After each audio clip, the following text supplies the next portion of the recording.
नमस्कार मित्रांनो, लग्नानंतर होईलच प्रेम मालिकेचा नुकताच एक प्रोमो रिलीज झालेला आहे, ज्यात आपल्याला पाहायला मिळतंय की जीवा हा जडलेला लाकूड त्याच्या छातीला लावून काव्याचं नाव कायमचं मिटवत आहे। तर मग आता काव्या आणि जीवाच्या प्रेमाचा शेवट होईल का? जीवाने तर तिला ठामपणे सांगितलंय की मी नंदिनीचा विश्वासघात करणार नाही। याचा अर्थ जीवाने नंदिनीला बायको म्हणून स्वीकारलंय आणि तो आता काव्याकडे परत जाणार नाहीये।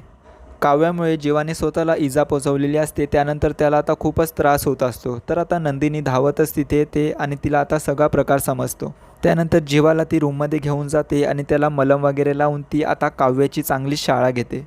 जीवाची चांगलीच वाईट अवस्था झालेली असते, त्याचमुळे आता नंदिनीचं एक नवं रूप काव्याला बघायला मिळतं। नंदिनी आता काव्याला जाब विचारते की तुम्हा दोघांचं तिथे काय चालू होतं आणि जीवाने स्वतःला का जाळून घेतलं? तुम्हाला सारखं विचारत होतीस ना जीवांच्या छातीवर कोणाचा टॅटू आहे, आणि तू सुद्धा त्यांना तेच विचारलं असशील, म्हणून त्यांनी तो टॅटू मिटवला। माझ्या नवऱ्याच्या अशा परिस्थितीला तूच जबाबदार आहेस काव्या।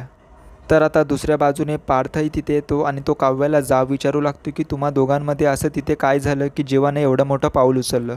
तर मित्रांनो, काव्याची चांगलीच बोलती बंद झालेली असते।